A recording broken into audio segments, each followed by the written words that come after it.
जय भगवती दशा माता की कथा कहानी चैनल में आपका स्वागत है। दशा माता की कथा विधि।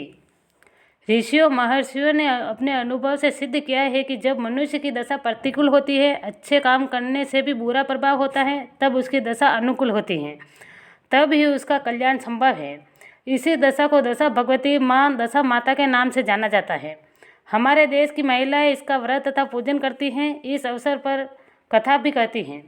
जब तुलसी के पौधे में जो जहाँ उगे वहीं लगा हो, बाल निकले, कलोरी गाय बछड़ा जने, पेलोटी घोड़ी के बछड़ा हो, स्त्री के प्रथम गर्भ से बालक उत्पन्न हो, इन सब बातों का समाचार पाकर दशा माता का व्रत का संकल्प लिया जाता है।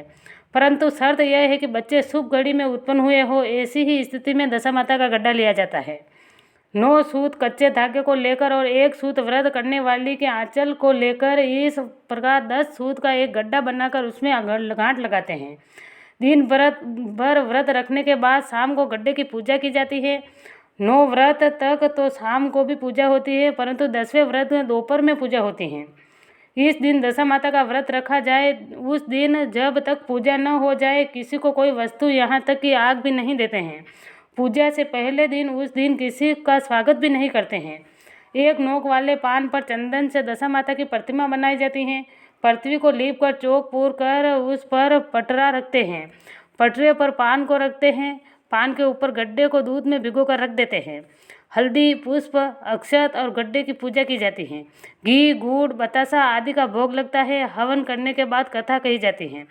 कथा समाप्त होने पर पूजा की सामग्री को गीली मिट्टी में पिंड में रखकर मौन धारण कर व्रत करने वाली स्त्री उस मिट्टी को अच्छी प्रकार फेरती है। फिर स्वयं ही उसे कुएं और तालाब में सिराकर पारण करती हैं। पारण के समय बोलना नहीं चाहिए। पारण को थाली में नहीं छोड़ना चाहिए। थाली में पानी से धोकर पी लेना चाहिए। कथा प्रारंभ।